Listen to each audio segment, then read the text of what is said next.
Alhamdulillah, segala puji bagi Allah.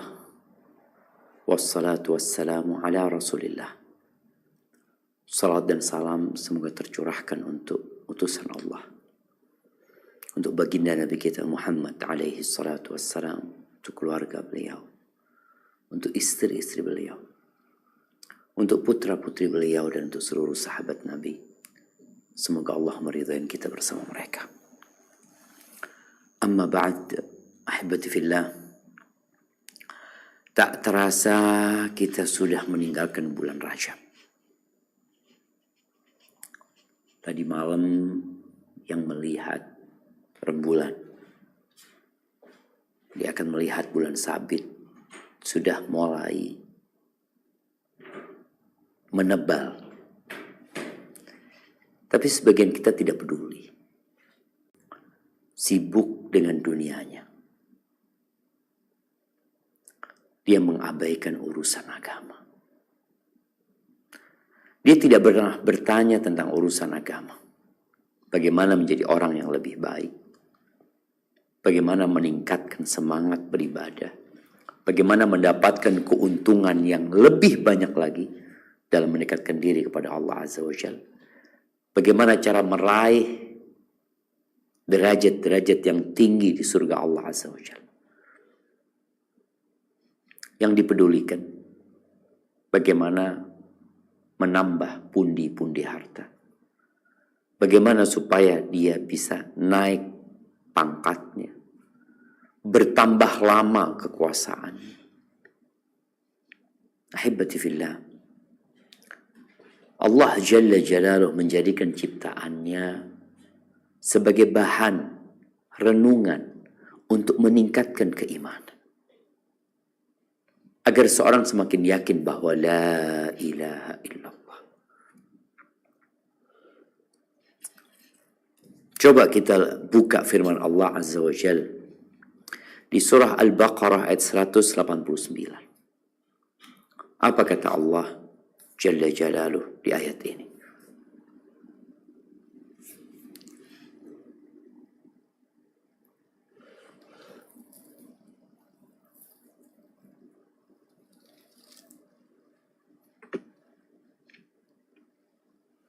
Yas'alunaka 'anil ahillah qul hiya mawaqitu lin-nasi wal hajj wa laysal birru bi an ta'tul buyuta min zuhuriha walakinnal birra man ittaqa wa'tul buyuta min abwabiha wattaqullaha la'allakum tuflihun.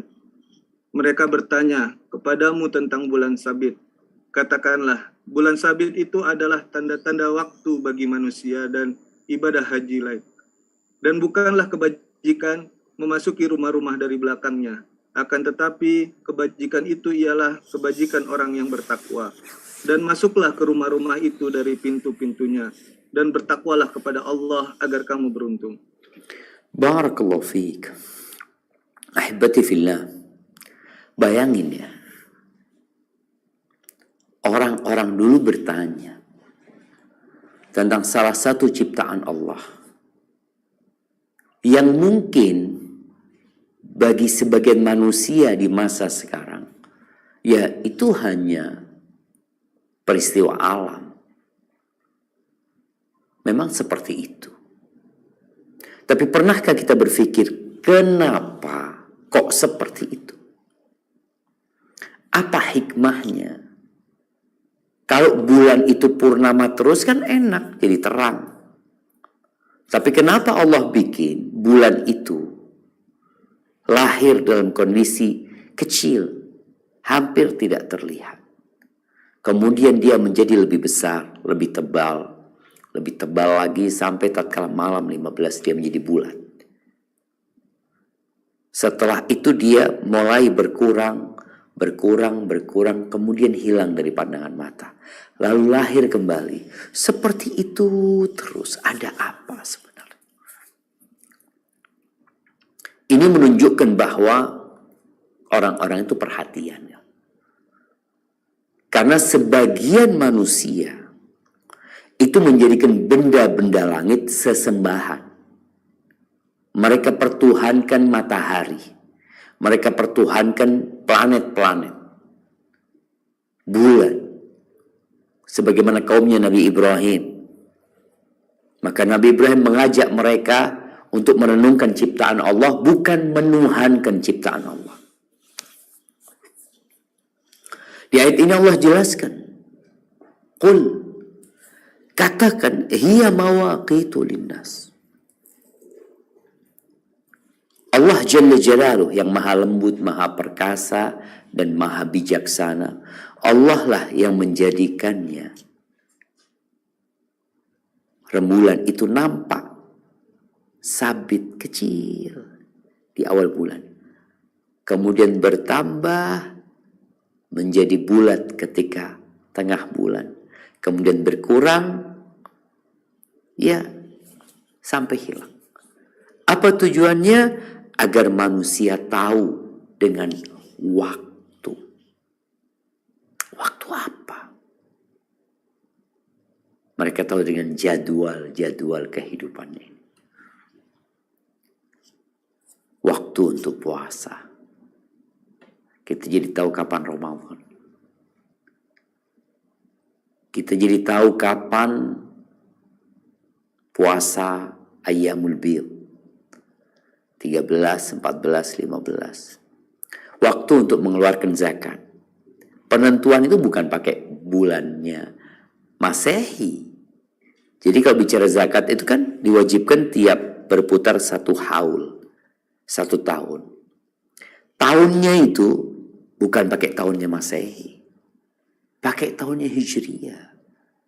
Sehingga orang itu lebih cepat mengeluarkan zakatnya.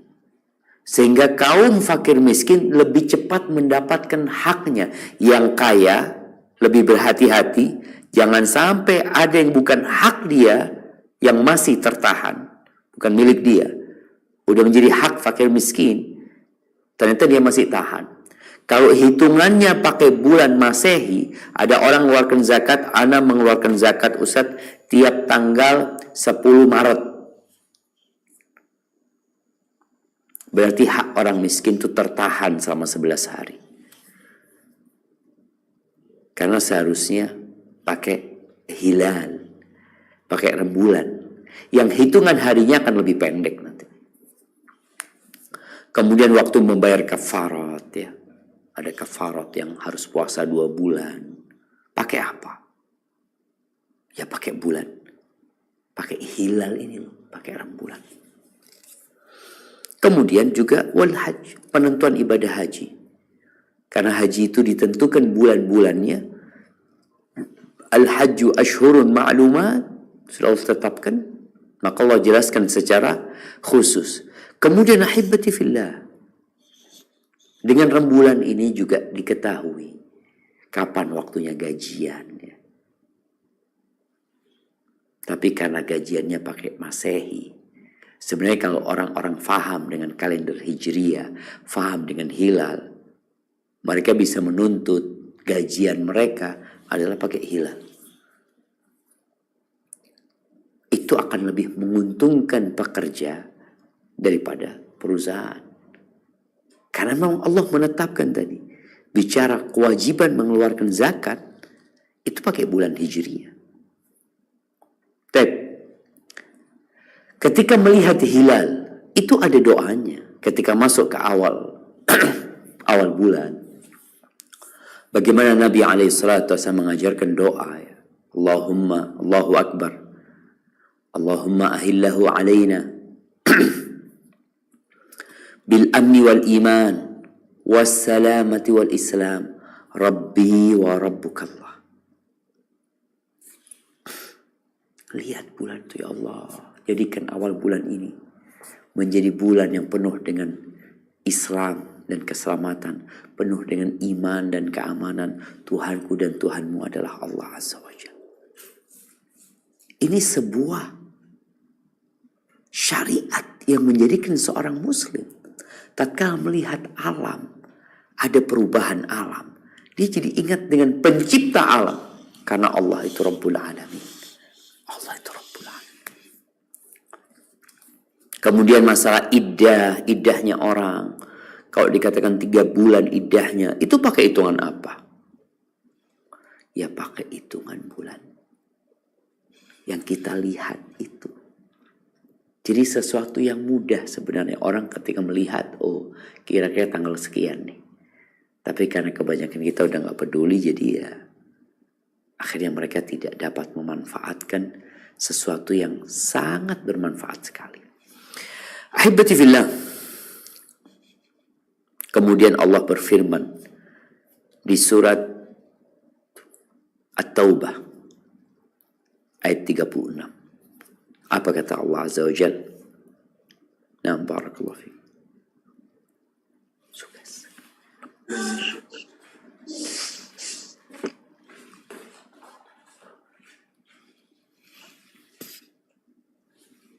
إن عدة الشهور عند الله 12 شهرا في كتاب الله يوم خلق السماوات والأرض منها أربعة حرم ذلك الدين القيم فلا تظلموا فيهن أنفسكم وقاتلوا المشركين كافة كما يقاتلونكم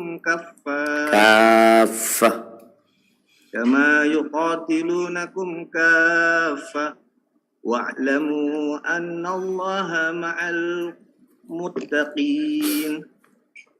Sesungguhnya bilangan bulan pada sisi Allah ialah 12 bulan. Dalam ketetapan Allah di waktu Dia menciptakan langit dan bumi, di antaranya 4 bulan haram. Itulah ketetapan agama yang lurus. Maka janganlah kamu menganiaya diri kamu dalam bulan yang 4 itu. Dan perangilah kaum musyrikin itu semuanya, sebagaimana mereka pun memerangi kamu semuanya. Dan ketahuilah bahwasanya Allah beserta orang-orang yang bertakwa. Barakallahu fiik. Subhanallah. Allah menyebutkan, kita ini alhamdulillah ya, kita beragama, yang agama kita ini satu-satu agama yang diterima Allah SWT. Allah menjelaskan sebagai sang pencipta tentang penentuan bulan bagi umat manusia. Itu sudah ditetapkan 12 bulan sejak penciptaan langit dan bumi. Kalau mau melihat Masehi, coba dilihat bulan Masehi, sejarahnya bulan Masehi. Sebelumnya berapa bulan mereka? Terus bertambah jadi 12 bulan. Bagaimana hitungannya? Coba dilihat. Bagaimana mereka menghitungnya? Sedangkan sang pencipta telah menetapkan 12 bulan itu pakai rembulan. Namanya bulan itu ya pakai bulan. Masa bilang bulan tapi pakai matahari? Perhitungannya.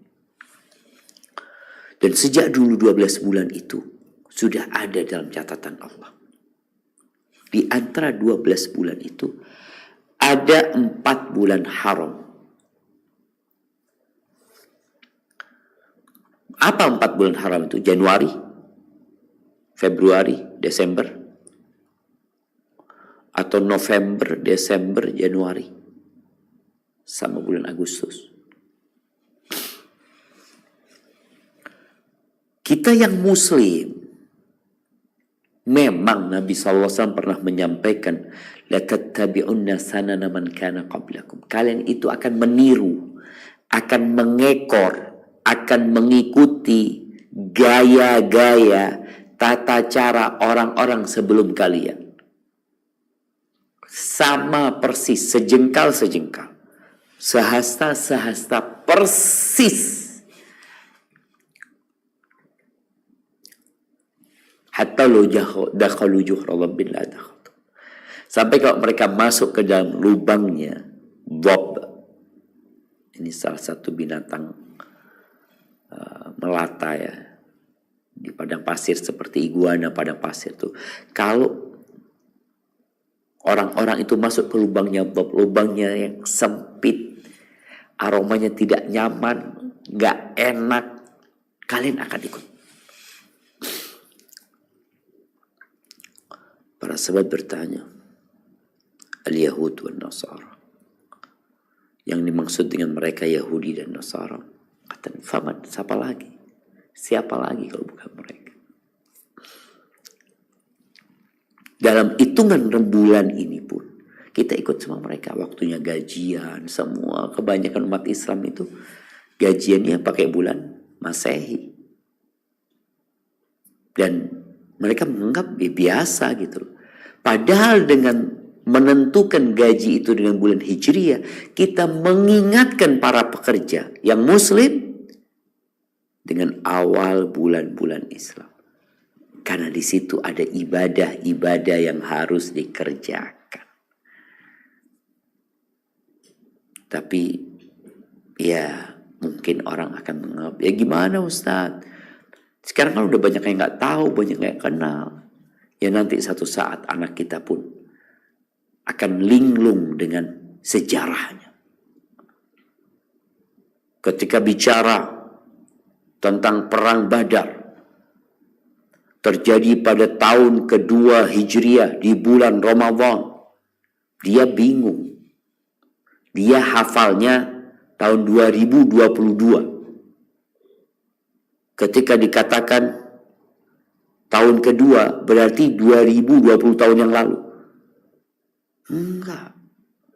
Lu sekarang kan 2020. Ketika dia baca penaklukan kota Mekah tahun 8 Hijriah. Kapan 8 Hijriah itu? Sedangkan dia tidak tahu dengan kalender Hijriah. Kita gara-gara mengekor kepada peradaban orang-orang Nasara, akhirnya kita jadi bodoh dengan sejarah kita sendiri. Makanya sebagian penulis sejarah terpaksa, dia kalau nulis sejarah itu sudah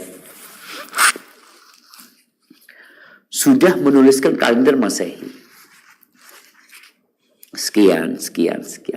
Karena udah orang mulai nggak paham. Tapi ala kulli hal jamaah, kita masih dikasih karunia sama Allah. Kita bisa ngaji dan kita mau berbincang tentang bulan Sya'ban. Ada apa dengan bulan Sya'ban ini? Ibn Rajab Al-Hambali, beliau menulis sebuah kitab yang menarik untuk dikaji. Judul kitabnya itu Lataiful Ma'arif. Berbincang tentang kewajiban-kewajiban, fadilah-fadilah selama sepanjang tahun. Berbincang tentang bulan Muharram, Rabiul Awal, Safar, Rabiul Awal, ya terus. Apa sih fadilah-fadilah yang sahih? Apa sih fadilah-fadilah yang enggak sahih ya? Karena kita ini, alhamdulillah umat Islam di Indonesia ini suka beramal. Mereka suka beramal. Kita lihat ya, ketika ada sebuah momentum untuk beramal, untuk bersedekah, pada berbondong-bondong mereka. Ada acara sholat gini, Masya Allah ramai mereka. Tapi yang menyedihkan, sebagian kita beramal tanpa ilmu. Sehingga ketika ditegur bahwa amalannya tidak benar, dia berusaha mencari pembenaran. Seharusnya orang itu ketika ditegur, kalau dia memang tahu aku beramal ini tanpa ilmu, aku cuma ikut-ikutan. Ketika datang ilmu, jangan mencari pembenaran, tapi berusaha untuk mengikuti ilmu yang telah sampai kepadanya. Ahibati fillah, bicara tentang bulan Sya'ban, ini termasuk bulan yang banyak fadilahnya. Amr bin Qais al-Mullai, إذا دخل شهر شعبان أغلق حانوته وتفرغ لقراءة القرآن. Ini Amr bin Qais ya. Apabila masuk ke bulan Sya'ban, dia tutup tokonya. Toko tempat dia usaha dia tutup. Ngapain dia tutup tokonya? Dia fokus baca Al-Quranul Karim. Di bulan Sya'ban dia sudah mulai fokus baca Quran kan. Salamah ibn Kuhail mengatakan kana yuqalu syahru Sya'ban syahrul qurra. Dulu dikatakan bulan Sya'ban itu bulannya para penghafal Quran. Jadi di bulan Sya'ban mereka berusaha untuk murajaah Qur'annya, baca Qur'annya, persiapan untuk Ramadan. Karena syahrul Ramadan, bulan yang diturunkan di dalamnya Al-Qur'anul Karim. Tapi untuk dapat memanfaatkan bulan Ramadan, maka perlu persiapan.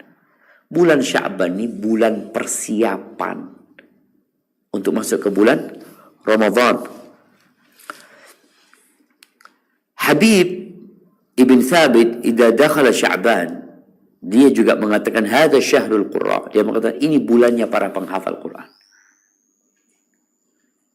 Jadi dia benar-benar memanfaatkan bulan Sya'ban untuk membaca Al-Quran, untuk memurajaah hafalannya. Abu Bakar Al-Balkhi mengatakan syahrul Rajab syahrul zara'. Bulan Rajab ini bulan untuk menanam. Wa syahru Sya'ban syahru saqi zara'. Bulan Sya'ban yang kita udah di dalamnya ini bulan untuk menyirami. Jadi kemarin bulan Rajab itu kita seharusnya sudah mulai mempersiapkan tanah yang hendak kita tanami untuk dibersihkan ya. Dibajak itu sawahnya. Kemudian benih-benih mulai ditanam. Di bulan Sya'ban ini bulan pemupukan. Disirami, dikasih pupuk. Wa syahru Ramadan syahru hasadiz zara'. Bulan Ramadan itu bulan panen apa yang ditanam. Beliau juga mengatakan, Abu Bakar Bakri mengatakan, mathalu syahri Rajab karih. Bulan Rajab itu seperti angin. Perumpamaannya ini, bulan Rajab, salah satu bulan haram itu, seperti angin. Wa mathalu Sya'ban, mathalul ghaib. Bulan Sya'ban ini seperti awan. Awan itu ditiup sama angin. Angin datang meniup awan. Wa mathalu Ramadan mithal matar. Bulan Ramadan pas bulan turunnya hujan. Maka bagaimana angin itu bertiup, bagaimana kemudian awan itu berkumpul, lalu menurunkan air hujan. Wa man lam yazra' wa yaghris fi Rajab. Barang siapa yang ketika bulan Rajab dia tidak menanam, dia tidak meletakkan bibit. Wa lam yaski fi Sya'ban. Di bulan Sya'ban dia juga enggak siramin. Karena memang apa mau disiramin? Dia enggak nanam apa-apa. Fa kaifa yuridu an yahsud fi Ramadan. Tapi ini orang semuanya kepingin panen di bulan Ramadan. Maka kita lihat sebelum Ramadan kajian disampaikan, kita ini akan panen pahala di bulan Ramadan, bulan diturunkannya Al-Quran, bulan dibukanya pintu-pintu surga. Betul. Cuma yang perlu ditanyakan, engkau nanam apa kemarin? Kok tiba-tiba mau panen di Ramadan ini, engkau nanam apa? Kalau engkau tidak menanam apa-apa, ya sulit untuk panen. Maka sebagian orang di bulan Ramadan kita lihat di awal Ramadan, Masya Allah semangat sholat tarawih, semangat puasa. Setelah pertengahan udah mulai berguguran. Apa penyebabnya? Memang dia nggak nanam apa-apa. Ahibati fillah. Kenapa disebut bulan itu dengan bulan Sya'ban? Sya'ban, ini nama bulannya ya. Ada beberapa versi menjelaskan tentang sebab disebut atau dinamakan bulan Sya'ban. Ada yang mengatakan bahwasanya orang Arab biasanya di bulan Sya'ban itu yatasya'abuna fi li talabil miyah. Mereka itu berpencar. Sya'ban itu dari kata berpencar. Mereka berpencar untuk mencari air. Sebagian mengatakan mereka berpencar istirahat di dalam gua-gua. Karena mungkin musim waktu itu musim panas, yang disebut Sya'ban. Ada yang mengatakan li'annahu sya'iba ay dhahar. Karena dia nampak di antara bulan Rajab dan bulan Ramadan. Ahibati fillah, bulan Sya'ban ini karena adanya sebelum Ramadan, maka menjadi bulan yang paling tepat untuk mempersiapkan diri menghadapi bulan Ramadan. Apa yang bakal diamalin di bulan Ramadan, itu di bulan Sya'ban mulai digalakkan. Mulai diperhatikan. Ngapain aja sih di bulan Ramadan? Oh, kita berpuasa. Ya udah, bulan Sya'ban mulai dengan puasa sunnah. Aisyah radhiyallahu taala anha dalam hadis yang diriwayatkan Imam Bukhari dan Muslim mengatakan, kana Rasulullah sallallahu alaihi wasallam yasumu hatta naqula la yuftir wa yuftir hatta naqula la yasum wa ma ra'aitu Rasulullah sallallahu alaihi wasallam istakmala siyama syahrin illa Ramadan wa ma ra'aituhu aktsara siyaman minhu fi Sya'ban. Dulu Rasul sallallahu alaihi wasallam itu biasanya puasa berhari-hari. Kita ngeliat kok kayaknya Nabi nggak mau berbuka gitu. Mau puasa hari ini, hari Senin, Selasa, Rabu, Kamis, Jumat, Sabtu puasa. Kayaknya Nabi nggak mau berbuka. Tapi di lain waktu kita melihat Nabi nggak puasa nih, berbuka. Ya udah nggak puasa berhari-hari, beliau nggak pernah puasa. Kemudian kata Aisyah radhiyallahu anha, wa ma ra'aitu Rasulullah SAW. Aku tidak pernah melihat Rasulullah SAW puasa sebulan penuh kecuali bulan Ramadan. Dan aku tidak pernah melihatnya puasa di satu bulan yang lebih banyak dari puasa beliau di bulan Sya'ban. Jadi bulan Sya'ban ini Nabi SAW banyak sekali puasa. Karena nanti di bulan Ramadan kita full puasa. Sehingga persiapannya ya sekarang. Orang yang mempersiapkan diri itu gak akan ngos-ngosan ya, Pak. Seperti orang yang biasa berlari. Kemudian dia diajak lari jarak jauh. Maka dia biasa-biasa aja. Orang biasa puasa sunnah. Ketika masuk bulan Ramadan, ya biasa aja buat dia puasa itu. Karena sebagian orang ketika masuk awal Ramadan, seakan-akan dia sangat kehausan sekali, sangat capek sekali. Ini kan awal puasa, biasa capek ini dan itu. Ya karena dia memang puasanya hanya Ramadan. Tapi yang biasa berpuasa sunnah di bulan Sya'ban, Ramadan jadi enteng buat dia. Ummu Salamah radhiyallahu ta'ala anha mengatakan, ma ra'aitu an-nabiyya sallallahu alaihi wasallam yasumu syahrain mutatabi'ain illa Sya'ban wa Ramadan. Aku tidak pernah melihat Nabi SAW puasa 2 bulan berturut-turut kecuali bulan Ramadan dan bulan Sya'ban. Sya'ban dan Ramadan. Jadi nyambung. Tapi jemaah, pendapat yang lebih benar ya, bahwa Nabi SAW tidak pernah puasa sebulan penuh kecuali bulan Ramadan. Adapun puasa beliau di bulan Sya'ban, maka beliau puasa hampir full, tapi nggak full, tetap tidak full. Ini berdasarkan hadis Aisyah radhiyallahu taala anha. Aisyah mengatakan dalam hadis riwayat Muslim, ma ra'aituhu shama syahran kamilan mundu qadimal Madinah illa an yakuna Ramadan. Aku tidak pernah melihat Nabi SAW itu puasa sebulan penuh sejak beliau hijrah di Madinah. Aku gak pernah lihat Nabi puasa sebulan penuh sejak hijrah kecuali bulan Ramadan. Ahibati fillah, Ibnu Rajab Al-Hambali Allah Ta'ala mengatakan tentang puasa Sya'ban ini, Siyamu Sya'ban afdal min siyami al-ashuril hurum. Puasa di bulan Sya'ban itu menurut beliau itu lebih baik, lebih afdal daripada puasa di bulan-bulan haram. Bulan Rajab, Dzulqa'dah, Dzulhijjah, Muharram. Dan beliau menyebutkan wa afdalut tatawwu ma kana qariban min Ramadan qablahu aw ba'dahu. Sebaik-baiknya puasa sunnah itu adalah yang dilakukan berdekatan dengan bulan Ramadan. Kalau kita lihat bulan haram ini agak jauh. Seperti bulan Rajab masih ada bulan Sya'ban, baru bulan Ramadan.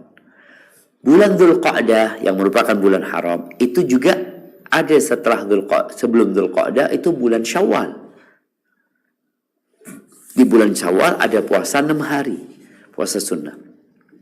Maka beliau menyebutkan sebaik-baiknya puasa sunnah itu adalah yang dekat dengan Ramadan, sebelumnya atau sesudahnya. Wa takun manzilatuhu minas siyam bimanzilati sunanir rawatib minal faraid. Jadi kedudukan puasa sebelum Ramadan, setelah Ramadan puasa sunnah itu seperti kedudukan sholat sunnah rawatib yang biasa kita lakukan. Baik yang dilakukan sebelum zuhur atau setelah zuhur umpamanya. Kemudian wa kadzalika siyamu ma qabla Ramadan wa ba'da.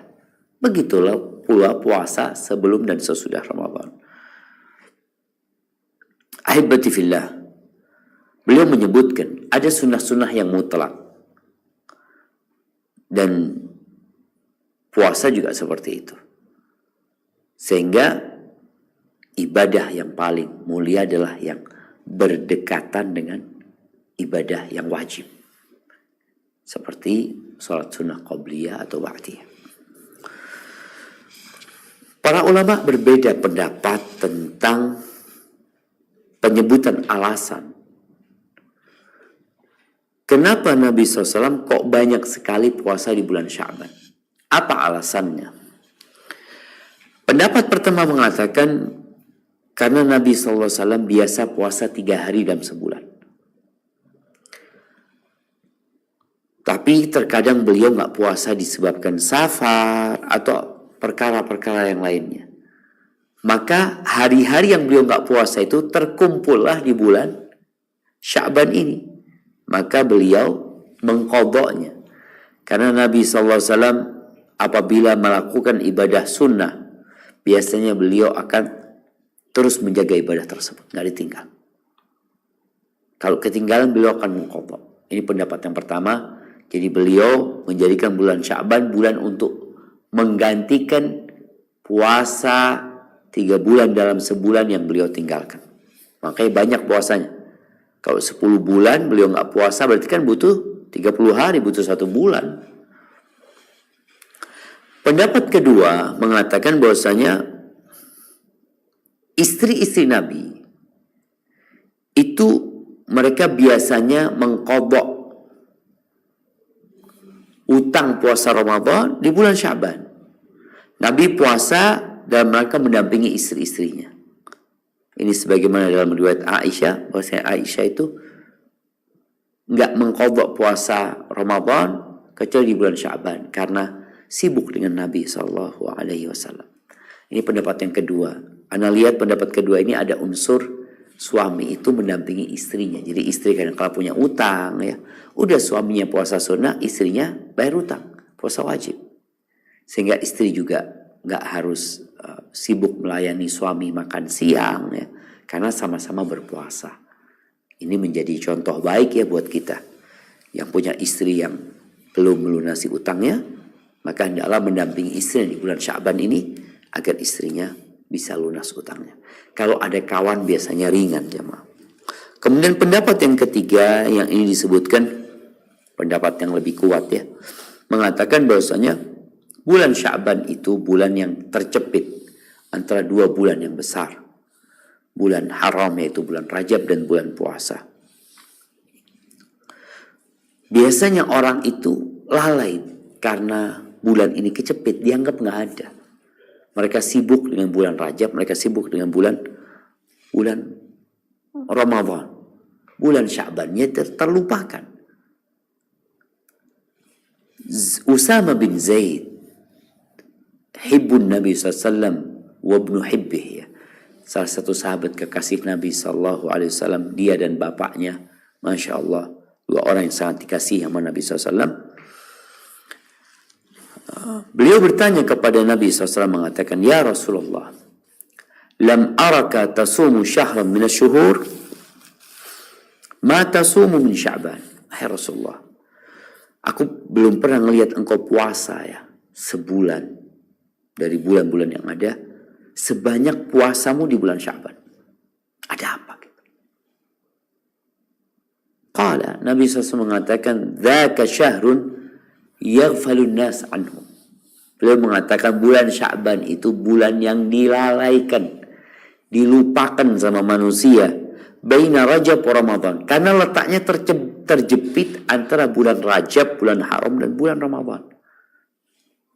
Seakan-akan bulan Sya'ban ini bulan istirahat, bukan bulan untuk beramal. Bentar lagi kan kita mau Ramadan. Baru saja kita di bulan Rajab, bulan haram, kita jaga-jaga diri, kita tobat. Ya bulan Sya'ban istirahatlah. Ternyata enggak. Gara-gara orang lalai inilah beramal di bulan Sya'ban ini memiliki keutamaan tersendiri. Apa kata Nabi SAW? Wa huwa syahrun turfa'u fihi al-a'mal ila rabbil alamin. Bulan Sya'ban ini bulan diangkatnya amalan kepada Rabbul Alamin, kepada Allah Jalla Jalaluh. Kalau bicara diangkatnya amal itu ada yang diangkat tiap hari, pagi dan petang. Ada yang tiap pekan, Senin dan Kamis. Ada yang tiap tahun di bulan Sya'ban.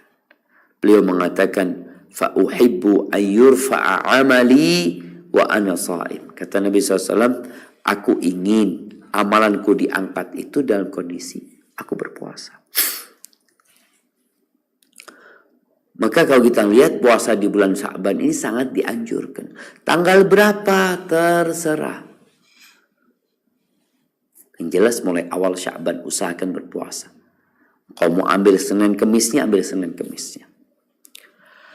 Anda mau ambil Ustaz, umpamanya 2 hari, 1 hari berpuasa, 2 hari berbuka. Tafadhol. Yang jelas ini perlu untuk dipikirkan bersama. Karena sebagian orang tadi nggak peduli gitu. Baik, ahibati fillah.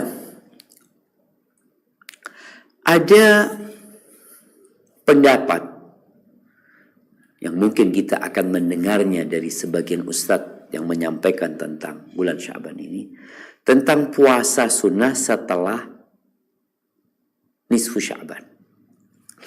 Setelah tanggal 15 itu apa masih dianjurkan puasa sunnah? Pendapat yang rajih, ya disyariatkan puasa sunnah sebagaimana di awal, pertengahan awal bulan Sya'ban disyariatkan. Tapi usahakan kita berpuasa nggak nunggu pertengahan Syawal, pertengahan Sya'ban. Jadi sekarang kita udah mulai puasa sunnah. Tapi ada yang berpendapat enggak, setelah pertengahan Sya'ban udah nggak dianjurkan puasa. Tapi pendapat yang rajih kayaknya tetap dianjurkan puasa. Berdasarkan hadis Ummul Mukminin Aisyah radhiyallahu anha, kana yasumu aktsaruhu. Nabi SAW puasa kebanyakan bulan Sya'ban itu. Bal kana yasumuhu kullahu. Sampai dia katakan Nabi puasa full seakan-akan di bulan Sya'ban. Berarti beliau puasa di pertengahan awal dan pertengahan terakhir. Kemudian bicara diangkatnya amalan, itu bukan hanya di awal Sya'ban. Tapi ya bulan itu bulan diangkatnya amal. Sehingga kalau orang itu puasanya di pertengahan awal, di separuh yang awal, ya berarti dia nggak diangkat amalnya dalam kondisi puasa apabila di pertengahan selanjutnya. Kemudian ada larangan dari Nabi SAW untuk mendahului Ramadan dengan 1 hari puasa atau 2 hari puasa. Mendahului. Dia, apalagi kalau hari yang diragukan ya, itu malah terlarang. Nabi SAW mengatakan, la tuqaddimu Ramadan, jangan mendahului Ramadan dengan puasa sehari atau 2 hari sebelumnya. Adapun hadis yang berbunyi idzan tasafa Sya'ban fala tasumu hatta Ramadan. Kalau masuk pertengahan bulan Sya'ban, jangan puasa sampai Ramadan. Jadi ada larangan kalau masuk pertengahan Sya'ban nggak boleh puasa sampai Ramadan.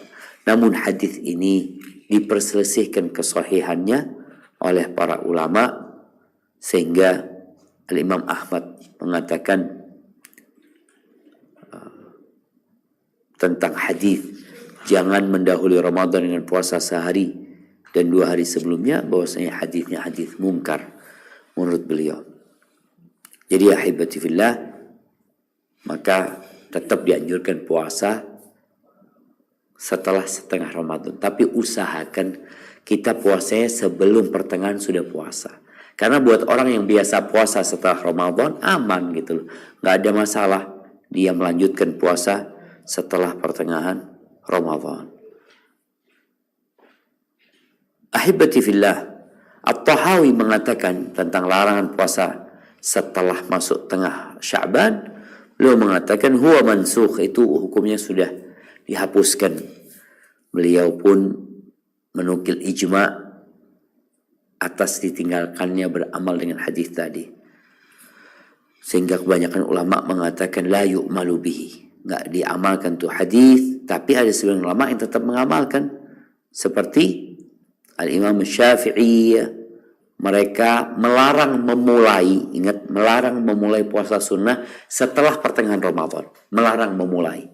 Tapi yang sudah biasa puasa sebelum pertengahan ya silahkan dilanjutkan, berarti nggak ada masalah. Ini juga ada anjuran bagaimana kita berusaha untuk memiliki puasa sebelum pertengahan Sya'ban. Ahibati fillah, tadi disebutkan hadis Usama bin Zaid bahwa ternyata di bulan Sya'ban ini adalah bulan diangkatnya amalan kepada Allah Azza wa Jalla. Namanya diangkat amalan. Kita lihat ya, orang-orang ini kalau mau akhir tahun mereka sibuk semuanya. Sibuk untuk buat laporan. Kadang-kala ada barang yang harus habis tapi belum habis. Makanya di akhir tahun itu selalu orang-orang itu obral sudah. Diskon 70%, diskon sekian, diskon sekian. Karena apa? Udah mau habis nih tahunnya. Bagaimana dengan bulan Sya'ban? Karena bulan ini bulan pelaporan amalan, maka seharusnya kita semangat. Tapi bulan ini dilengahkan sama banyak manusia gara-gara bulannya kecepit. Sehingga kita lihat, karena waktunya banyak dilengahkan sama manusia, pahalanya bertambah besar jemaah. Para ulama menjelaskan yang seperti itu. Jadi beribadah di waktu-waktu yang sulit. Sampai Nabi SAW menyebutkan tentang orang yang berpegang teguh dengan agamanya, itu seperti berpegang kepada bara api yang beramal pada saat itu. Seperti yang diamalkan sahabat pada masanya sahabat, maka mereka akan mendapatkan pahala 50 dari para sahabat Nabi radhiyallahu taala anhu. Maka di sini perlu kita kaji sedikit tentang hikmah beramal di waktu-waktu yang lalai. Jadi waktu orang-orang sedang sibuk mencari dunia, kita tahu beribadah. Maka bicara sholat duha yang paling mulia itu hina tarmudul fisal, salatul awwabin. Ketika anak-anak onta itu mulai kepanasan ya, udah mulai beranjak di tempatnya, kita sholat. Biasanya orang udah malas tuh sholat, kita malah sholat. Yang buka toko, yang sedang bekerja, sedang sibuk dengan pekerjaannya, ini orang malah sholat. Maka beramal di waktu-waktu yang banyak manusia lengah, maka ibadahnya akan berlipat ganda. Seperti sholat di akhir malam. Nabi SAW mengatakan, afdalus sholat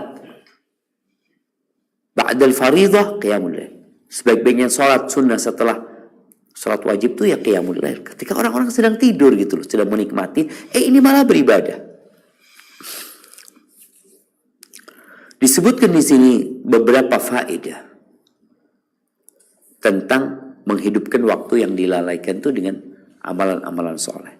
Yang pertama, namanya orang sedang lalai, berarti kita beribadah orang pada nggak tahu gitu.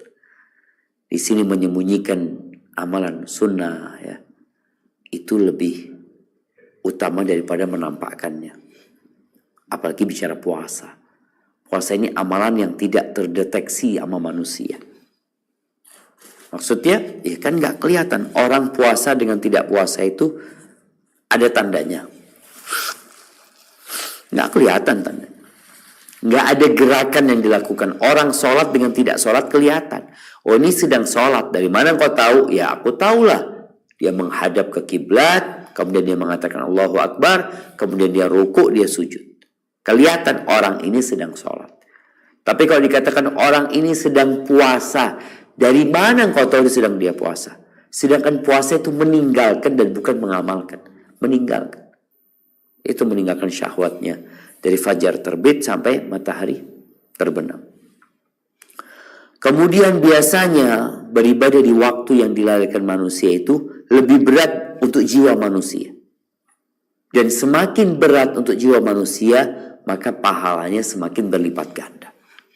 Karena Allah memandang kepada kelelahan yang harus dilewati manusia. Kemudian orang yang menyendiri atau dia beribadah secara sendirian, dia berpisah dari ahli maksiat, maka kadangkala orang itu menjadi penyebab bala itu nggak turun kepada negeri itu. Karena masih ada orang soleh di sana yang berusaha untuk memperbaiki, mendekatkan diri kepada Allah Azza wa Jalla. Tapi ingat, kita berusaha bagaimana kita bukan hanya baik di diri kita, tapi mengajak orang lain untuk baik, jemaah. Dan ketika amalan diangkat kepada Allah Azza wa Jalla, maka harapan kita, amalan kita itu diangkat dalam kondisi kita puasa. Kita menjaga syahwat kita. Kita amalan juga banyak. Nabi Ibrahim alaihissalam ketika membangun Ka'bah, apa doanya? Rabbana taqabbal minna. Innaka antas samiul alim. Ya Allah, terima dari kami ya Allah. Sesungguhnya Engkau Maha mendengar dan Maha mengetahui. Minta kepada Allah Azza untuk diterima. Maka kita berusaha dengan kita berpuasa, doanya mustajab, kita lebih jauh dari kemaksiatan, sehingga harapannya amalan kita lebih diterima sama Allah Azza wa Jalla. Baik, ahibati fillah. Di bulan Sya'ban ini ada malam nisfu Sya'ban. Ada apa dengan malam nisfu Sya'ban ini? Ternyata ada banyak hadis yang menyebutkan tentang malam nisfu Sya'ban. Pertemuan sekarang anak akan sebutkan hadis yang sahih. Nanti di pertemuan yang akan datang kita akan bahas hadis-hadis dhaif yang berkaitan dengan nisfu Sya'ban. Apa tujuannya? Agar kita tidak salah beramal. Kadang-kala orang itu beramal gara-gara mendengar hadis dhaif, bahkan ada hadis palsu. Adapun hadis yang sahih ada dua. Walaupun hadis ini pun diperselisihkan oleh para ulama. Yang pertama hadis Abu Musa al-Ash'ari dari Rasulullah SAW. Beliau bersabda, Inna Allah la yattali'u fi laylatin nisfi min Sya'ban fayaghfir li jami'i khalqihi illa li musyrikin aw musyahid. Sesungguhnya Allah Azza wa Jal itu memandang pada malam nisfu Sya'ban kepada hamba-hamba. Maka Allah mengampuni dosa semua hambanya kecuali dua manusia. Yang satu musyrik, orang musyrik. Orang melakukan kesyirikan tidak akan diampuni dosanya. Yang kedua musyahid. Musyahid ini yang orang bertikai, orang yang menyimpan dendam. Orang yang berantem, yang gak mau bertegur sapa. Dan kita lihat setan itu, dia berusaha bagaimana menyesatkan manusia agar manusia melakukan kesyirikan. Ya. Ketika dia nggak mampu membuat orang melakukan kesyirikan, apa kata Nabi SAW? Inna syaitana qad aisa ayya'budahul musallun fi jaziratil Arab walakin fit tahrish bainahum. Sesungguhnya syaitan itu udah putus asa bisa disembah lagi di Jazirah Arab. Dia udah putus asa karena melihat orang berlomba-lomba beramal soleh, mereka belajar. Terus apa yang dilakukan syaitan? Maka syaitan berusaha untuk mengadu domba di antara mereka, agar mereka berantem, agar mereka bertengkar, agar mereka tidak bertegur sapa. Itu yang dilakukan syaitan. Karena buat syaitan, kalau orang itu melakukan perbuatan tadi, merusak hablum minan nas dengan keluarganya, maka dia nggak akan diampuni dosa-dosanya. Maka syaitan punya kawan lagi ke neraka. Kemudian hadis yang kedua, riwayat Abdullah bin Amr bin al-As radhiyallahu anhu, bahwa Rasulullah sallallahu alaihi wasallam bersabda, yattali'u Allah ila khalqihi lailatan nisfi min Sya'ban. Allah memandang kepada hamba-hambanya pada malam nisfu Sya'ban, fayaghfir li'ibadihi illa al-itsnain. Allah mengampuni semua hamba-hambanya kecuali dua orang. Sama, musyahin wa qatilu nafs. Kalau di sini musyahin orang yang menyimpan dendam dan orang yang membunuh dirinya. Itu nggak diampuni sama Allah Azza wa Jalla. Maka ahibati fillah, kita perlu renungkan dua hadis yang baru saja kita dengar. Hadis yang pertama itu diriwayatkan oleh Abu Dawud dan Ibnu Majah dan Daruqutni dan dihasan oleh Syekh Albani rahimahullahu taala. Hadis yang kedua itu riwayat Abdullah bin Amr bin As, itu hadis riwayat Imam Ahmad dan Al-Mundhiri dan dihasan oleh Syekh Albani rahimahullahu taala. Baik, kita renungkan dua hadis ini. Yang pertama, Allah mengampuni untuk semua hamba-hambanya pada malam nisfu Sya'ban. Maka berarti kita perlu hati-hati, jangan sampai kita melakukan kesyirikan. Jangan sampai kita menyimpan dendam. Oh, ana memutus silaturahim sama fulan, ini mau diangkat nih. Kok nggak baikan sama fulan, nggak diangkat amalannya, nggak diampuni dosa-dosa. Jadi kita perlu mengecek kondisi hati kita. Kalau memang ada orang-orang yang mungkin kita tidak mau mengenal dia lagi, tidak bertegur sapa sama dia lagi, dia saudaramu, ucapkan salam paling tidak. Tapi yang kedua, bahaya dari menyimpan dendam, permusuhan di antara manusia.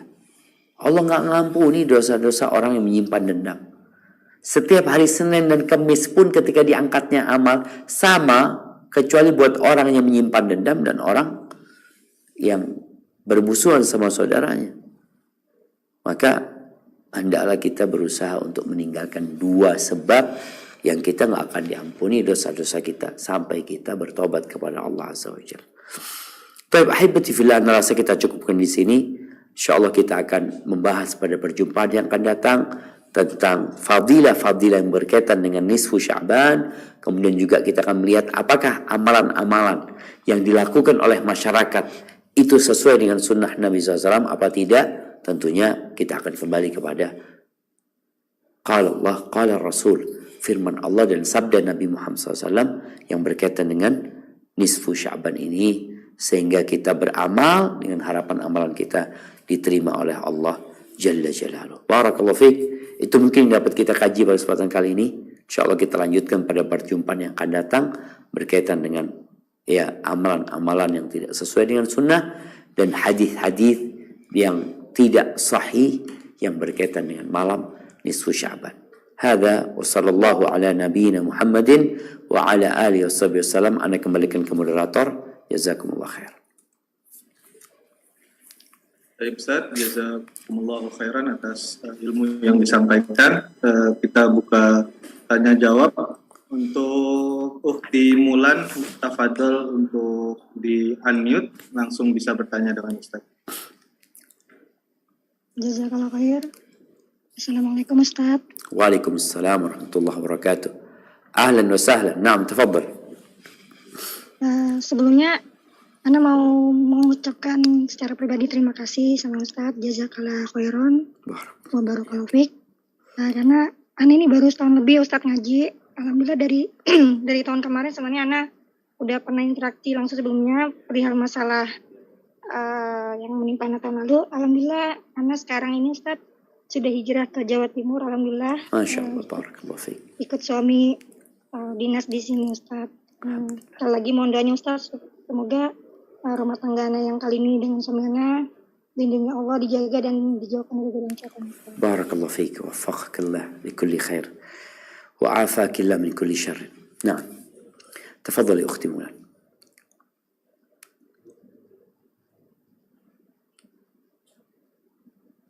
Fenomena yang terjadi pada malam nisfu Sa'ban Ustadz, tentang puasa nisfu Sa'ban ya, yang dimana biasanya malam itu kan Ustadz orang-orang pada ke masjid ya Ustadz, bawa air, terus yang katanya baca Yasin 3 kali dan bacaan-bacaan yang lain itu Ustadz. Nah itu dari mana asal mula perkara malam nisfu Sa'ban dengan puasa itu Ustadz? Apakah ini masuk kategori perkara bid'ah Ustadz? Mohon penjelasannya dan pencerahannya Ustadz. Jazakallah khairan wa barakallahu fiikum. Masya Allah, barakallahu fiik. Nah, mahibati fillah. Ya, sebenarnya apa yang ditanyakan oleh ukhti itu yang akan kita bahas pada pertemuan yang akan datang ya. Pada Senin depan insyaallah, berkaitan dengan ada sholat 6 rakaat dengan niat tolak bala, dengan niat panjang umur ya, supaya nggak butuh sama manusia. Ada juga membaca surat Yasin dan doa khusus juga, ada doa Allahumma ya dzal manni wala yumannu alaihi ya dzal jalali wal ikram sampai akhir doa itu. Kemudian juga ada juga keyakinan berkaitan dengan malam Lailatul Qadar itu adalah Lailatul Nisfi Sya'ban itu Lailatul Qadar, malam penentuan takdir ya, sehingga orang-orang berharap mereka dapat rezeki yang lebih di malam hari itu. Ini berkaitan dengan hal ini, ada hadis-hadis yang berkaitan dengan hal itu yang dijadikan rujukan oleh mereka, tapi hadis-hadisnya lemah. Hadis-hadisnya nggak bisa dijadikan rujukan gitu ya, sehingga ya kita nggak bisa menisbatkannya kepada Nabi SAW bahwa Nabi melakukan itu, karena Nabi juga tidak pernah menyampaikan hal itu kepada para sahabatnya dalam hadis yang sahih berkaitan dengan malam itu, malam diampuninya dosa buat orang-orang yang selain musyrik dan musyahid tadi. Sahih hadisnya, berarti amalan-amalan yang ditanyakan tadi tidak sesuai dengan sunnah. Tapi insya Allah untuk lebih detailnya kita akan bahas pada Senin depan, karena kalau hari ini tanggal 4 Sya'ban ya, berarti Senin depan itu tanggal 11 Sya'ban, udah dekat sama nisfu Sya'ban, supaya orang-orang, biasanya orang itu nggak peduli, sekarang ini tidak terlalu peduli dengan urusan Sya'ban, mereka hanya peduli dengan nisfu Sya'ban. Padahal bicara beramal ya mulai awal Sya'ban. Bagaimana kita memakmurkan ini bulan diangkatnya amal. Kita kepinginnya amalan apa ya? Semua amalan yang kita amalkan di Ramadan itulah yang seharusnya kita tambah volumenya. Seperti tadi disebutkan bagaimana Amr bin Qais ketika masuk bulan Sya'ban, dia tutup tokonya, dia fokus baca Al-Quranul Karim ya. Seperti itu yang dilakukan oleh mereka. Tidak dengan cuma, oh nisfu Sya'ban nanti aku akan beramal, aku akan qiyamul lail, hanya nisfu Sya'ban. Enggak. Jadi sepanjang malam ini atau sepanjang bulan ini kita berusaha untuk memperbanyak amalan-amalan yang akan kita kerjakan nanti di bulan Ramadan. Tapi manusia itu memang sukanya gimana saya beramal dikit, selesai urusannya. Ya kalau amalannya sahih silahkan diamalkan. Tapi kalau ternyata tidak dilakukan sama Nabi SAW, ya seharusnya kita mempertimbangkan kembali. Jangan sampai kita beramal kemudian gak diterima. Padahal ini bulan diangkatnya amalan. Hadza wallahu a'lam bissawab. Nah. Baik Ustaz, jazakallahu khairan. Untuk selanjutnya sambil diselingi dengan dibaca di kolom chat, mungkin Ukhti Fulana bisa unmute. Mohon untuk bertanya sesuai dengan tema hari ini.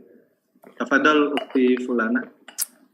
Nah, insyaallah. Assalamualaikum warahmatullahi wabarakatuh, Ustaz. Waalaikumsalam. Kok jadi ukhti fulana? Naam. Tafadhali ukhti. Iya, Naam. iya.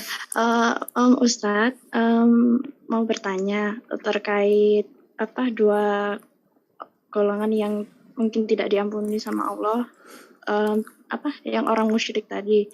Nah, ini Ustaz, qadarullah, orang tua saya itu memang beliau tidak pernah mau berpuasa, Ustaz. Nah, karena alasannya kalau beliau berpuasa nanti aku ini diambil sama, maksudnya beliau itu kayak kejawen gitu loh Ustadz orangnya. Puasa Ramadan nggak pernah? Apa puasa sunnah maksudnya? Kalau tahun kemarin masih mau puasa, cuman untuk tahun ini lah, makanya ini kan sebelum Ramadan dan sebelum nisfu Sya'ban. Ini kan maksudnya Ana sudah menasihati orang tua Ana, Ibu kalau puasa itu justru menolak bala, maksudnya kita dekat sama Allah, tapi beliau katanya itu nanti kalau aku puasa, ini rohku diambil sama inilah, maksudnya memang orangnya kejawen banget gitu loh Ustadz. Nggak, afwan. Saya juga, Jadi ada keyakinan-keyakinan yang ngambil rohnya selain Allah. iya Ustadz. Ya Allah, qadarullah, makanya itu Ustadz.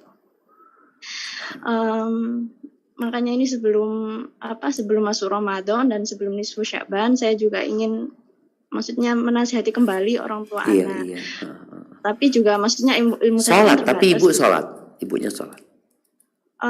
Terkadang Ustadz. Allah Makanya Akbar. itu dulu sholat puasa, cuman memang semenjak tahun ini tuh nggak tahu Ustadz, beliau itu dapat dari mana kok tiba-tiba nggak mau sholat, nggak mau puasa. Ya itu tadi, karena nanti kalau aku sholat, kalau aku puasa, rohku gampang diambil sama itu, katanya ada orang yang suka sama beliau. Subhanallah.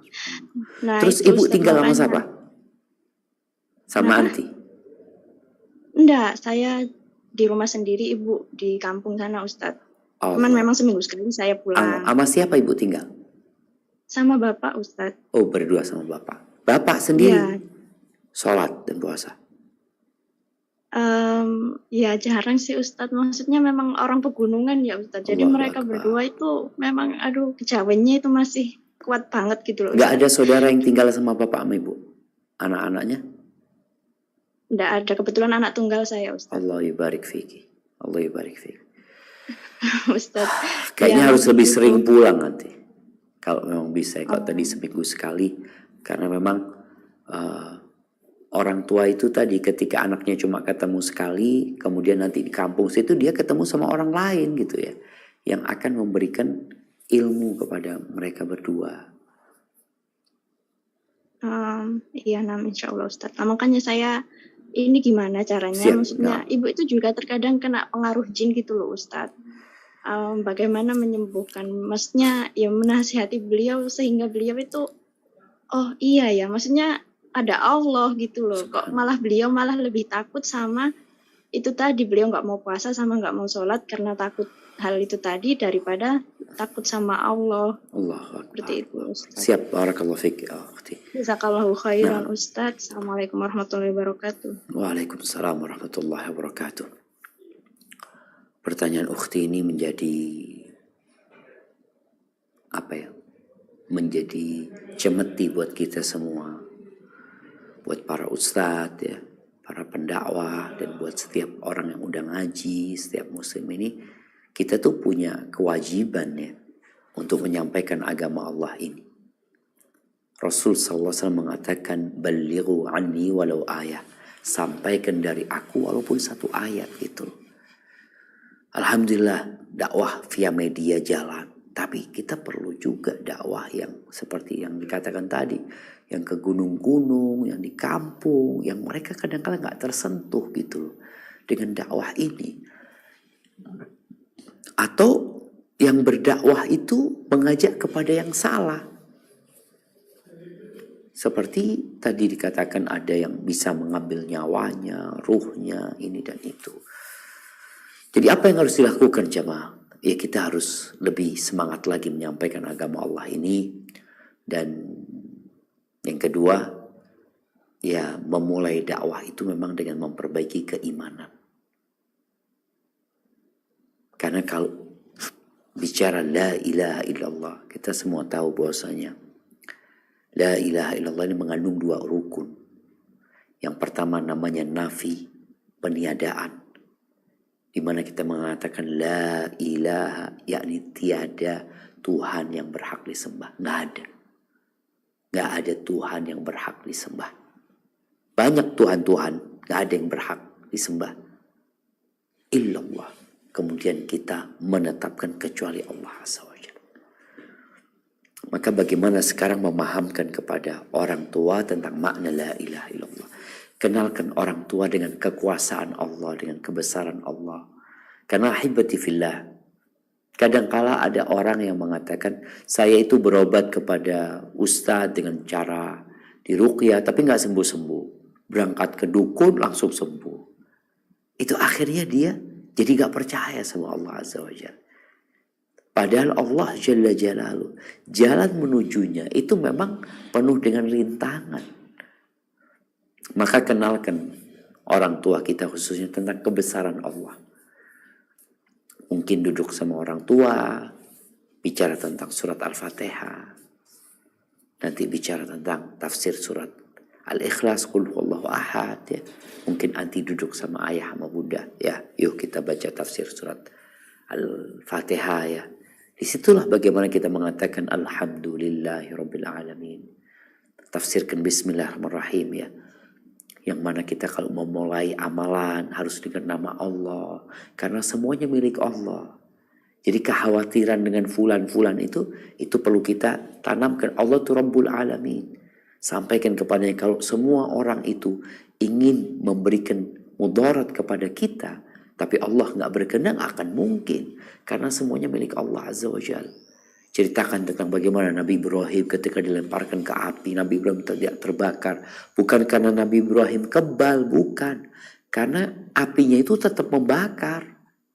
Tapi Allah mengatakan kepada api, ya naru kuni bardan wassalaman ala Ibrahim, ya. Kemudian tadi bicara puasa. Kan udah disampaikan puasa itu jadi tolak balak. Tapi karena ibu punya keyakinan. Ada keyakinan gitu. Maka dikumpulkan tuh keyakinan-keyakinan yang gak benar. Kemudian bagaimana anti masuknya. Karena kalau sudah tahu, insya Allah mudah cara menyampaikan. Tapi kalau belum tahu tentang dia yakin sama siapa sih? Sama fulan. Kadang-kala dukun-dukun yang dianggap dianggap sakti, ya. Maka di sini kita perlu benar-benar bersabar. Maka tadi sampaikan kalau bisa lebih sering, ya, pulang, ya, supaya paling tidak bisa berbagi hidayah sama orang tua. Kalau nanti bisa taruh radio di rumah atau parabola, karena ada orang subhanallah daerah pegunungan itu yang dapat hidayah lewat parabola. Dia nonton Roja TV, ya, dia nonton TV-TV sunnah yang lainnya, sehingga dia kemudian jadi faham gitu. Karena dia nggak punya ilmu kecuali dari apa yang didengar dari tadi orang-orang di kampung sana. Kalau yang disampaikan salah, ya dia akan menerimanya salah juga. Sambil didoakan orang tuanya, didoakan, ya, kasih amalan orang tuanya, tulisin doa tolak balak, yang insya Allah dengan cara seperti itu orang tua akan lebih yakin, minta sama Allah. Ini loh doanya. Orang-orang awam tuh biasanya seneng banget sama amalan-amalan. Kasih amalan yang sesuai dengan sunnah. Sebelum keluar rumah baca bismillah tawakkaltu ala Allah. Ini insya Allah wis aman gitu loh. Ketika kita baca itu, karena kita serahkan semuanya kepada Allah Jalla Jalaluhu. Hada wallahu a'lam bissawab. Na'am. Ustaz, syukran Ustaz, jazakallah khairan. Kita coba bacakan dari chat di Zoom ini Ustaz. Afwan Ustaz, Anda izin bertanya, apakah pembayaran hutang puasa masih diperbolehkan apabila dilakukan setelah pertengahan Sya'ban Ustaz? Barakallahu fikum. Naam ahibati fillah.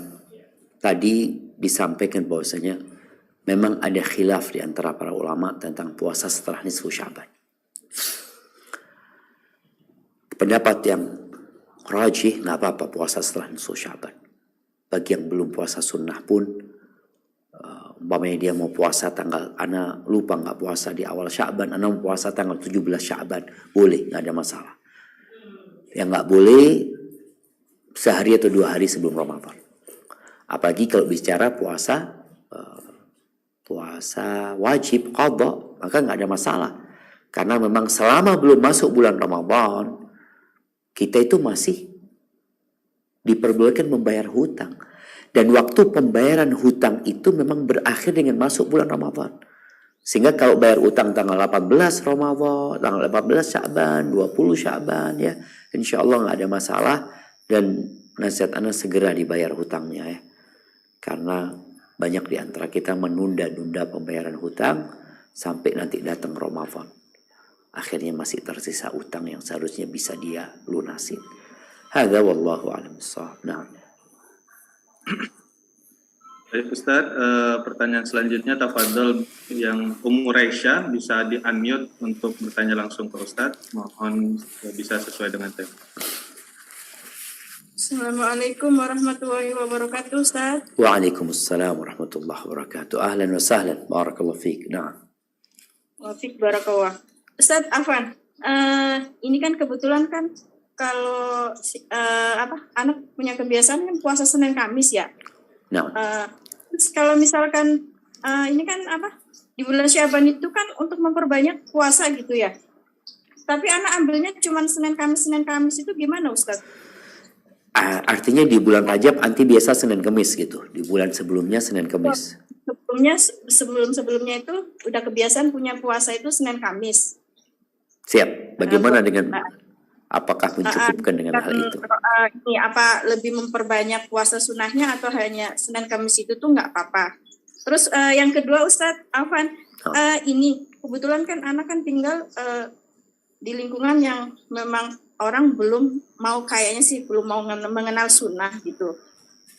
Terus kan ini kebetulan anak-anak kan ini ngajar di TPA ini Ustadz di tempat anak tinggal gitu. Masya Allah. Dan semua itu guru-gurunya ini nih belum mau mengenal sunnah gitu, belum mau menerapkan sunnah gitu.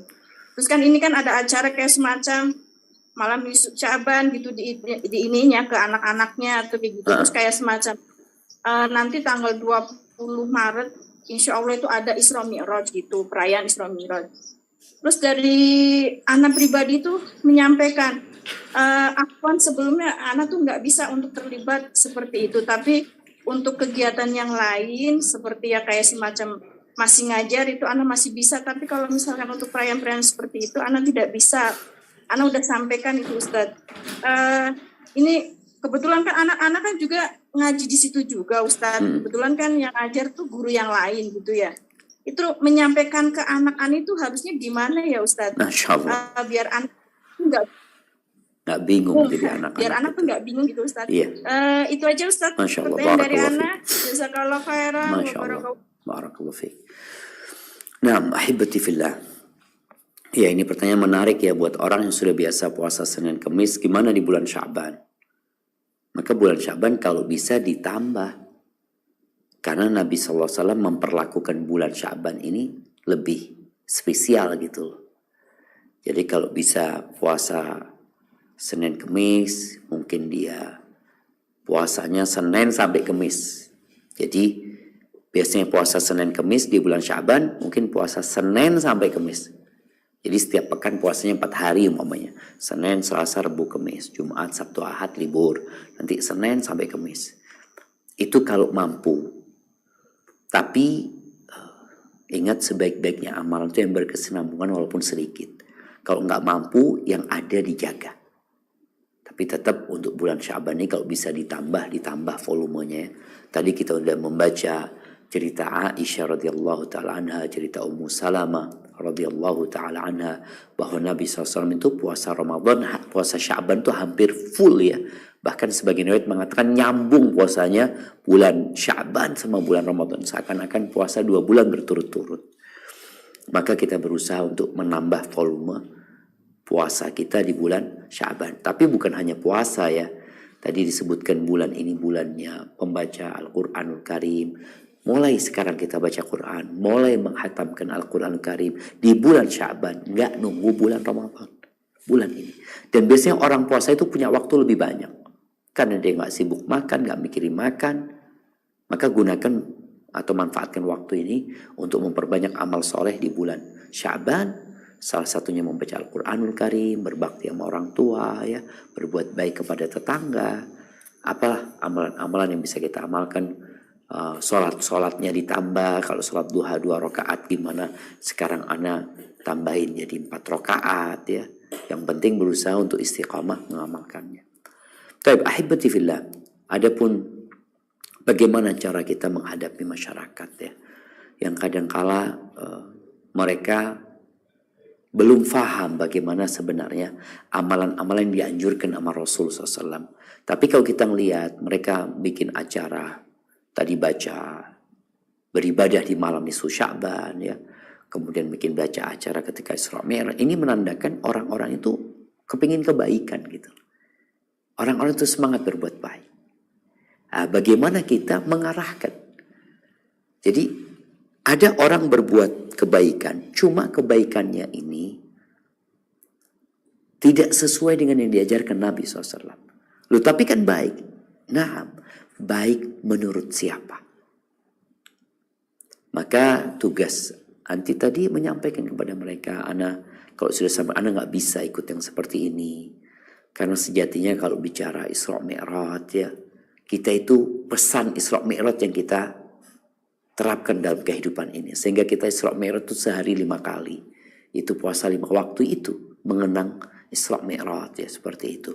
Berkaitan mungkin dengan nisfu Sya'ban, ya kita sampaikan. Ana akan mengamalkan insya Allah. Kalau memang hadisnya sahih. Cuma karena dhaif, ana minta maaf gitu loh.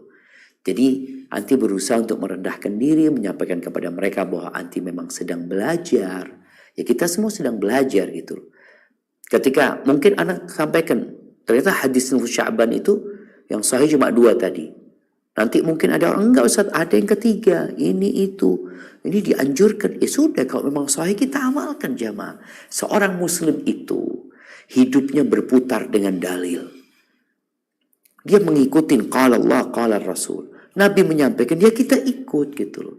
Tapi kalau orang menyampaikan, ustadz menyampaikan, ya ustadz menyampaikan, ya tinggal dilihat. Kalau ini ucapannya ustadz berarti bisa benar, bisa salah. Tapi kalau itu qala Rasul SAW, ya sudah kita akan terima. Berkaitan dengan anak kita yang sekolah di situ, ya, yang kadangkala dia akan mendapatkan ilmu yang nanti di rumah sama ibunya dikatakan salah nak yang kau dengar itu. Lo gimana? Itu ustadz, umi ini siapa gitu loh. Maka ini jadi dilema buat orang tua. Maka perlu sedikit kebijakan dari orang tua, ya, untuk menanamkan di diri anak kecintaan kepada Rasul SAW, kecintaan kepada kebaikan yang dibawa oleh Nabi Muhammad SAW. Kalau dikatakan ada amalan seperti ini, ya memang betul ada hadisnya, tapi hadisnya dhaif. Kalau bicara tadi peringatan-peringatan, kalau kita diperintahkan untuk memperingati, kita akan peringati. Tapi memang Nabi SAW tidak pernah memperingatinya gitu loh. Tapi Nabi mengambil pesan dari itu yang disampaikan kepada umatnya. Bagaimana kita sekarang menyampaikan pesan Nabi ini kepada seluruh umat manusia agar mereka menegakkan sholat yang 5 waktu, mengingat Rasul SAW dan senantiasa hatinya umpamanya bergantung di masjid, ya. Mungkin seperti itu yang perlu disampaikan kepada anak kita, ya, perlahan-lahan jamaah. InsyaAllah dengan proses, kalau dikatakan tadi banyak orang-orang yang belum mengenal sunnah, ya kita perlu mengenalkan kepada mereka dengan cara yang bijak. Hadza wallahu a'lam bissawab. Nah. Baik, jazakumullah khairan Ustaz. Kita bacakan dari chat, izin Anda bacakan Ustaz. Bagaimana cara menyembunyikan puasa sunnah supaya tidak diketahui orang lain? Dan apa yang harus Anda katakan supaya tidak berbohong agar orang lain tidak tahu kita lagi berpuasa, Ustaz? Nah, ahibati fillah. Dulu ada sebagian ulama yang puasa selama 40 tahun. Afwan, nggak ada yang tahu. Dia itu berangkat kerja bawa bekal. Di tengah jalan bekalnya dikasihkan orang. Orang pasar mikir, dia sudah makan di rumah. Orang rumah mikir dia makan di pasar. Jadi bayangin ya, bagaimana mereka berusaha menyembunyikan amalan mereka. Karena memang ada pesan dari seorang sahabat yang mengatakan, liyakun li ahadikum khib'un min amalin soleh. Adalah seorang punya amal soleh yang tersembunyi. Bagaimana menyembunyikan puasa? Puasa ini sebenarnya amalan yang tersembunyi. Puasa itu adalah amalan yang tersembunyi. Kenapa? Karena puasa ini sebuah ibadah yang kita tidak melakukan apa-apa. Puasa itu ibadah meninggalkan makan, minum, dan syahwat. Puasa itu meninggalkan. Kalau mengamalkan sesuatu kan kelihatan sama orang. Bicara sodako ya kelihatan dia mengeluarkan sesuatu. Tapi puasa, ngapain puasa? Tidak ngapa-ngapain. Sholat kelihatan dia sedang menghadap kiblat, dia ambil wudhu, menghadap kiblat, mengangkat tangan, dia sedang sholat. Baca Quran kelihatan dia sedang baca Quran. Tapi puasa ini masalahnya ketika ditanya. Ditanya inilah yang akhirnya kita harus menjawab. Kalau nggak ditanya berarti tersembunyi amalan puasa. Maka ketika ditanya orang, antum puasa? Insya Allah, kalau memang antum puasa. Ini nggak tersembunyi, ya nggak ada masalah. Karena ada hal yang memang nggak bisa disembunyikan. Kalau sudah ditanya kita nggak boleh bohong. Kalau dikatakan puasa, insya Allah mudah-mudahan nggak batal puasa. Mungkin bicara seperti itu. Tapi jangan menampakkan itu ya, orang menampakkan puasa gimana dengan menceritakan. Aku kemarin puasa Senin gitu loh. Aku kemarin puasa, itu cerita. Dia menampakkan. Tapi kalau secara amalan puasa ini memang amalan yang tersembunyi. Amalan yang tidak kelihatan ya. Ketika ditanya, ya udah terus terang. Nggak perlu antum berbohong. Katakan ya, kalau bertanya, ya Allah makan sama kita. Katakan, aduh anak sedang nggak mau makan, nggak kepingin makan. Katakan, antum puasa. Katakan, insya Allah. Nggak ada masalah. Yang penting untuk jaga hati supaya tetap ikhlas lillahi ta'ala. Barakallahu fiik. Sepertinya kita menginjak ke pertanyaan terakhir. Naam, tafadhal. Masya Allah. Saya bisa pertanyaan terakhir berarti Ustaz ya, insya Allah. Ukti Dewi, tafadhal untuk mengunmute, tafadhal untuk tafadhali. Assalamualaikum warahmatullahi wabarakatuh. Waalaikumsalam Ustaz Syafiq, warahmatullahi izin wabarakatuh. bertanya. Waalaikumsalam. Jadi begini, bagaimana sikap kita Ustadz? Jadi di kompleks saya itu mau ada bapak-bapak itu tahsin gitu ya. Qadarullah suami dan beberapa bapak-bapak baru belajar hijrah secara sunnah gitu ya Ustadz. Dan kita ambil gurunya juga yang sesuai sunnah gitu, guru tahsinnya gitu. Qadarullah Ustadz Rahmat Hidayat yang waktu itu daurah bersama Ustadz di Bogor ya, di Taman Safari itu. Nah, ternyata ditentang Ustadz sama pengurus RT dan Ustadz yang ada di masjid serta Ustadz yang ada di kompleks saya, karena kan ya itu mungkin dari sunnah itu tadi Ustadz. Nah, saya itu kan agak marah gitu sama suami saya, bisa begitu gitu, maksudnya kenapa ditentang gitu loh. Ini kan udah syariat, kalau kita secara dunia boleh kita taat, tapi udah kayak gini kita harus lawan. Tapi suami saya tuh suruh calling door kalem gitu, tenang aja gitu, nggak usah seperti itu gitu. Jadi dibalikan lagi ke pengurus suruh nyari guru. Tapi kan ini udah masalah, udah kayak nggak boleh dan ditolak gitu, apa yang harus kami lakukan gitu Ustadz. Sementara kami tuh pengen belajar tahsin kan, bukan belajar ilmu teroris atau apa begitu, kenapa harus ditolak seperti itu. Dan yang kedua, bagaimana Ustadz kita sudah nggak ada feel dengan guru yang kita tuh dulu belajar sama dia ya, karena kita sekarang sudah insya Allah belajar menuju sunnah, tapi kan guru kita itu kan masih ya seperti tadi Ustadz, udah nggak ada feel sama sekali untuk belajar dengan beliau. Apakah harus meninggalkan atau enggak? Karena saya sudah share dengan beberapa guru itu tuh jangan ditinggalkan gitu. Jadi saya agak galau gitu. Begitu aja. Assalamualaikum warahmatullahi wabarakatuh. Waalaikumsalam warahmatullahi wabarakatuh. Ya ahibati fillah.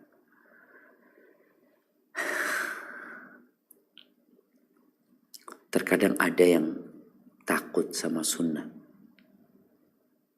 Jadi sebenarnya kalau kita bicara dakwah sunnah ini, dakwah yang berusaha mengikuti sunnah Nabi SAW. Kenapa nggak boleh gitu loh? Ini yang membuat orang bingung. Tapi memang itulah ujiannya. Rasulullah SAW mengatakan, sayati 'ala nasi zamanun al-qabidu 'ala dinihi kal-qabid 'ala al-jamr. Akan datang satu masa kepada manusia, orang yang berpegang teguh dengan agamanya itu seperti memegang bara api. Dalam riwayat lain dikatakan, lil mutamassiki fihinna bima antum alaih, buat orang yang berpegang teguh dengan agamanya seperti yang antum lakukan, itu dapat pahala 50 dari sahabat Nabi gitu.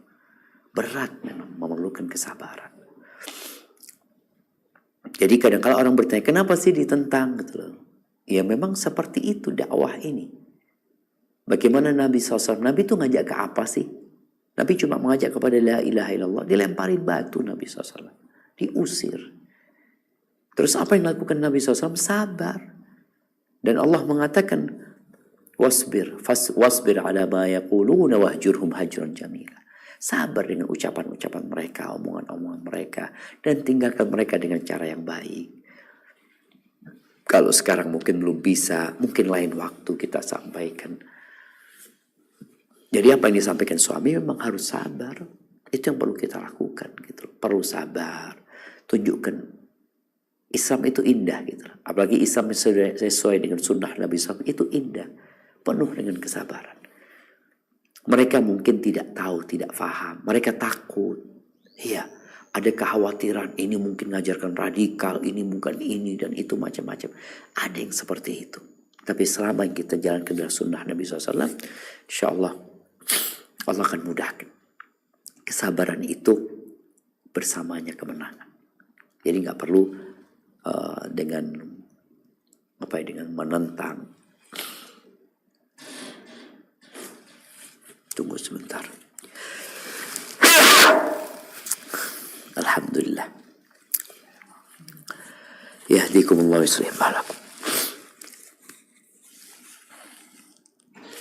Baik. Seperti itu. Adapun tadi berkaitan dengan ustadz yang ada di situ.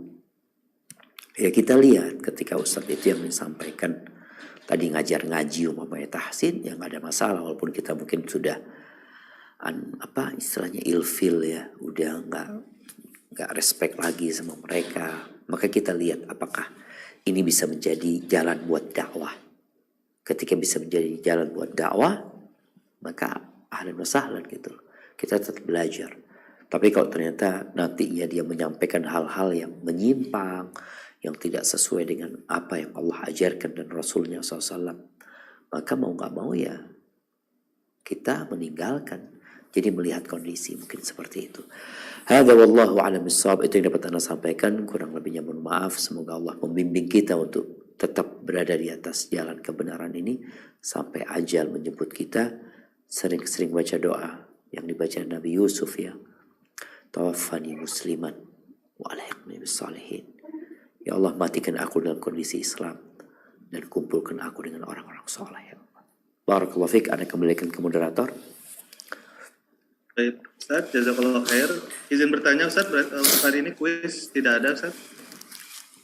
Masya Allah. Kenapa tadi?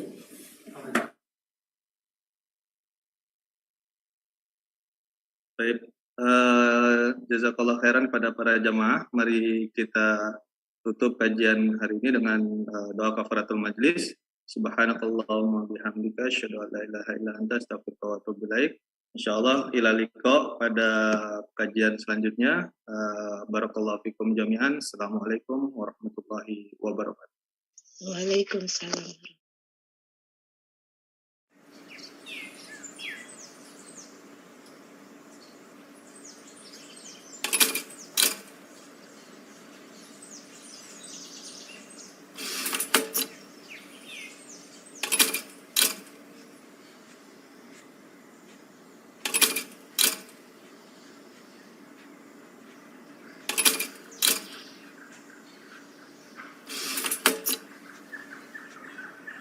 Samase, it's different.